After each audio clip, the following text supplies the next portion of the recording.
अस्सलाम वालेकुम दोस्तों, मेरा नाम है डॉक्टर कैसर लियास। कैसे हैं? उम्मीद है आप खैरियत से होंगे। दोस्तों, आज हम जिस मेडिसिन के बारे में बात करेंगे इसका नाम है रेलसिक 75। इसके ऊपर ये जोड़ वगैरह बने हुए हैं। ये सस्ती सी दवाई है और ये जोड़ों के दर्द वगैरह के इस्तेमाल होती है। इसका साल्ट है डिक्लोफेनेक पोटाशियम। ये 75 mg में आती है और रेस्को फार्मा ये बनाती है।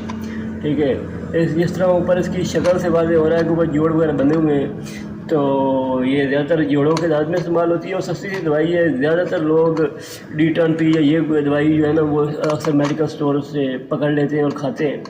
दोस्तों, आज हम बात करेंगे कि ये किन किन लोगों को इस्तेमाल करनी चाहिए, इसके फ़वाइद क्या हैं और नुकसानात क्या हैं। दोस्तों, ये डिक्लोफेनेक पोटाशियम है। ये ज़्यादातर जोड़ों के दर्द वगैरह के लिए इस्तेमाल होती है। इसके अलावा आपके पट्ठों में दर्द है, आपका खिंचाव वगैरह है जिस्म में, उसके लिए ये यूज़ हो सकती है।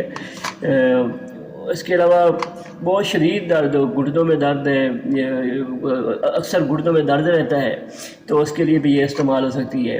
ऐसे लोग जिनका बीपी वगैरह बढ़ता है उनके लिए ये बहुत इफ़ेक्टिव है। उसका रिज़ल्ट वगैरह जो है ये पोटाशियम वगैरह इस्तेमाल कर सकते हैं।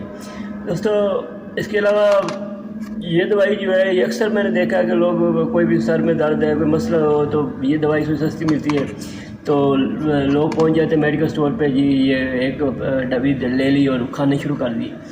तो किन लोगों को ये इस्तेमाल नहीं करनी चाहिए। इस तरह दवाई बिल्कुल इस्तेमाल नहीं करनी चाहिए, क्योंकि बाद औक़ात आपका बीपी वगैरह लो है या कोई मसला है, शुगर लो है, तो उसमें ये जो है नुकसान दे सकती है दवाई। तो इसको हमेशा पोटाशियम वगैरह जो है वो डॉक्टर के हिदायत के मुताबिक इस्तेमाल करनी चाहिए। दोस्तों, अब बात करते हैं कि किन किन लोगों को ये इस्तेमाल नहीं करनी चाहिए। दोस्तों, ऐसी जो लेडीज़ हैं जो प्रेगनेंसी में हैं वो ये इस्तेमाल ना करें। इसके अलावा जो माएँ दूध पिलाती हैं वो भी ये इस्तेमाल ना करें, वो अपने डॉक्टर की हिदायत के मुताबिक इस्तेमाल करें। इसके अलावा गुर्दे वगैरह के मरीज़ जो हैं या कोई डेंजर डिजीज़ में कोई मुब्तला है तो वो भी ये डॉक्टर की हिदायत के मुताबिक इस्तेमाल करें। ये बहुत ज़्यादा इस्तेमाल करने से चक्कर वगैरह भी आ सकते हैं, ये गुर्दों पे इफ़ेक्ट कर सकती है। इसके अलावा इसमें यह है कि वोमिटिंग वगैरह भी हो सकती है। तो इसलिए कोशिश करें कि दवाई जो है वो डॉक्टर की हिदायत के मुताबिक इस्तेमाल करें। ये थी वीडियो, आज की वीडियो पसंद आए तो लाइक करें और चैनल को सब्सक्राइब कर लें ताकि नई आने वाली वीडियो आप तक पहुंच सके। शुक्रिया।